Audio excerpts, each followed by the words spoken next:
Brought to you by TechnoSpark 20 series smartphones.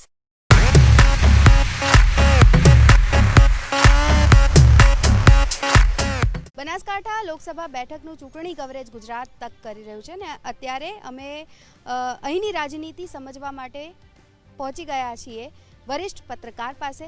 Nitin Patel અત્યારે Gujarat તકની team સાથે ઉપસ્થિત છે. તેમના પાસેથી જાણીશું અને સમજીશું કે અહીંની રાજનીતિ અને અહીંનો જે માહોલ ચૂંટણીને લઈને નીતિનભાઈ શું લાગી રહ્યું છે. અને વેલકમ ઓન ગુજરાત તક.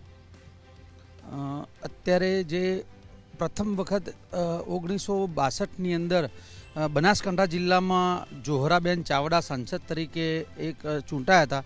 ત્યારબાદ બંને પક્ષોએ પ્રથમ વખત મહિલાઓને ટિકિટ આપી છે. એટલે આખું અને તમે અત્યારે દેખો આખા ગુજરાતમાં દેખો તો સૌથી વધુ ફોકસ બનાસકાંઠાની બેઠક ઉપર હોય. અત્યારે જે રાજકોટનો વિવાદ ના થયો હોત તો એના કારણે જ એની પર ફોકસ છે. બાકી બનાસકાંઠા જિલ્લાની બેઠક ઉપર જ સૌથી વધુ ફોકસ છે. એમાંય પણ ભારતીય જનતા પાર્ટીને જે ભારતીય જનતા પાર્ટી તમામ લોકસભાની બેઠકો 5 લાખ પ્લસ મતથી જીતવાની જે વાત કરી છે, પરંતુ ક્યાંક ને ક્યાંક એમને બનાસકાંઠામાં કોઈ એક છૂપો ડર હોય એવું લાગી રહ્યું છે. છૂપો ડર શા માટે એવું લાગે છે? એટલી ગ્રાઉન્ડ લેવલ ઉપર મહેનત નથી કરી રહી ભારતીય જનતા પાર્ટી કે પછી કોઈ અન્ય કારણ છે? ના, ગ્રાઉન્ડ લેવલ ઉપર તો ભારતીય જનતા પાર્ટીની ખૂબ જ મહેનત હોય છે, પરંતુ બનાસકાંઠા જિલ્લો એ થોડો હજુ પણ ગ્રામ્ય વિસ્તારો કોંગ્રેસ સાથે મજબૂતાઈથી જોડાયેલા છે. તમે જોયું હશે પાછળની વિધાનસભાની ચૂંટણીમાં જ્યારે ગુજરાતમાં 156 આવી તોય પણ બનાસકાંઠા જિલ્લામાં 4 કોંગ્રેસની સીટો આવવી એટલે એ ક્યાંક ને ક્યાંક હજુ પણ જે કોંગ્રેસનું જે મજબૂત ગઢ જે કહેવાતો હતો એનું હજુ પણ એના કાંગરા હજુ ભાજપ પૂરેપૂરા ખેરવી શક્યું નથી. અને બીજી વાત કે આ વખતના જે કોંગ્રેસના ઉમેદવાર છે જ્ઞાનીબેન, એ પોતે ધારાસભ્ય છે અને એમના વિસ્તારમાં તો એમનું મજબૂત પ્રભુત્વ છે જ, પરંતુ એ જે સમાજમાંથી આવે છે એ સમાજ બનાસકાંઠા જિલ્લામાં સૌથી વધુ મતદારો ધરાવતો સમાજ છે. એટલે જે ભાજપની જે બૂથ લેવલની મહેનત હોય એ છતાં પણ 5 લાખની લીડ એમને ન મળી શકે એવી પૂરેપૂરું વાતાવરણ છે. સમાજની આપણે વાત કરીએ તો અહીં ઠાકોર વર્સિસ ચૌધરીનો જંગ છે. બંને સમાજ છે ખૂબ જ પ્રભુત્વ ધરાવે છે અને મતદારોની પણ વાત કરીએ તો ખાસ બંને મતદારો છે મોટાભાગે ઇક્વલ છે. થોડા લાખનો અપ્રોક્સ ફરક આવે છે. તો શું લાગે છે કોણ કોના પર ભારે હોઈ શકે છે? ચોક્કસથી એવું એની અંદર એવું છે કે જ્ઞાનીબેન ઠાકોર છે કોંગ્રેસના ઉમેદવાર, એ ઠાકોર સમાજમાંથી આવે. ઠાકોર સમાજના એકન 4,95,000 જેટલા મતદારો છે. અને રેખાબેન ચૌધરી એ ચૌધરી સમાજમાંથી આવે, એમના 2,75,000 જેટલા મતદારો છે.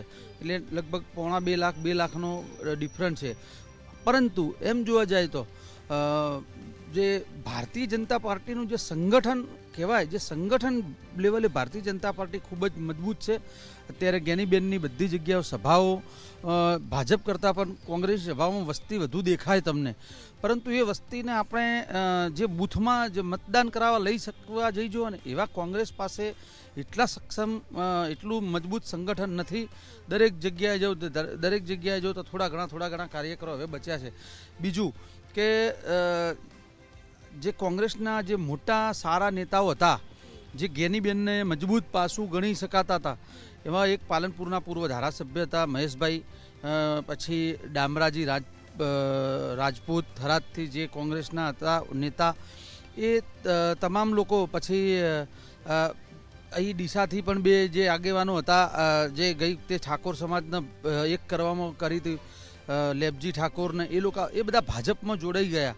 એટલે જે ભાજપમાં જોડાવાથી એમને ક્યાંક ને ક્યાંક કોંગ્રેસ થોડી ધીમે ધીમે અહીં નબળી પડતી જાય છે. અહીં એમની સપોર્ટર્સની વાત કરીએ તો અલ્પેશ ઠાકોર પણ એક સમયે ગેનીબેન માટે ખૂબ સપોર્ટ કરતા. અત્યારે પ્રેઝન્ટમાં જોવા જઈએ કોંગ્રેસમાંથી તો જિગ્નેશભાઈ પણ હંમેશા જોવા મળતા હોય છે, પરંતુ સપોર્ટર્સની સંખ્યા ગેનીબેન માટે પણ ઓછી થઈ રહી છે. સંગઠનના અભાવની સાથે સાથે શું કોઈ આંતરિક વિખવાદ પણ આનો જવાબદાર છે એવું લાગે છે? કોંગ્રેસની અંદર એમાં કેવું છે, બધા ઉગતા સૂરજને બધાએ પૂજે. એટલે ડૂબતી નાવમાં કોણ બેસવા જાય, એટલે જ્યાં સુધી કોંગ્રેસને હાલ જે મજબૂતથી જે વર્ષોથી કોંગ્રેસી હતા એ લોકો એમની સાથે રહ્યા છે, પણ જે પાછળથી આવેલા હોય કે આ તે બધા ધીરે ધીરે એટલે મેં આપણે કીધું એ જ કે કોંગ્રેસ પાસે હવે કંઈ બચ્યું જ નથી જ્યારે દેશમાં ના તે, તો એટલે લોકો હવે કોંગ્રેસથી દૂર થતા જાય છે.